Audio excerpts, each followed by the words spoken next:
ابتدا ہے رب ذوالجلال کے نام سے جو دلوں کے راز خوب جانتا ہے اور اس کائنات کا خالق و مالک ہے۔ معزز سامعین، کہتے ہیں کہ ایک دن شیطان بیٹھا رسیوں کے پھندے تیار کر رہا تھا۔ کچھ موٹی موٹی رسیوں کے پھندے تھے، کچھ باریک اور کمزور رسیوں کے پھندے تھے۔ وہاں سے ایک عالم کا گزر ہوا تو اس نے شیطان سے پوچھا، ارے او دشمن انسان، یہ کیا کر رہے ہو؟ شیطان نے سر اٹھا کر دیکھا اور اپنا کام جاری رکھتے ہوئے بولا، دیکھتے نہیں حضرت، انسانوں کو قابو کرنے کے لیے پھندے تیار کر رہا ہوں۔ ان حضرت نے پوچھا، یہ کیسے پھندے ہیں؟ کچھ موٹے کچھ ہلکے۔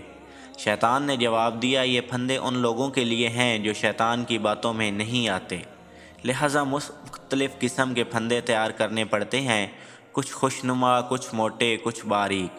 ان حضرت کے دل میں تجسس پیدا ہوا، پوچھا، کیا میرے لیے بھی کوئی پھندا ہے؟ شیطان نے سر اٹھا کر مسکراتے ہوئے کہا، آپ علم والوں کے لیے مجھے پھندے تیار نہیں کرنے پڑتے، آپ لوگوں کو تو میں چٹکیوں میں گھیر لیتا ہوں، علم کا تکبر ہی کافی ہے آپ لوگوں کو پھنسانے کے لیے۔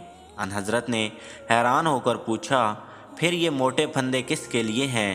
شیطان نے کہا، موٹے پھندے اخلاق والوں کے لیے ہیں، جن کے اخلاق اچھے ہیں، ان پر قابو پانا بہت ہی مشکل ہوتا ہے۔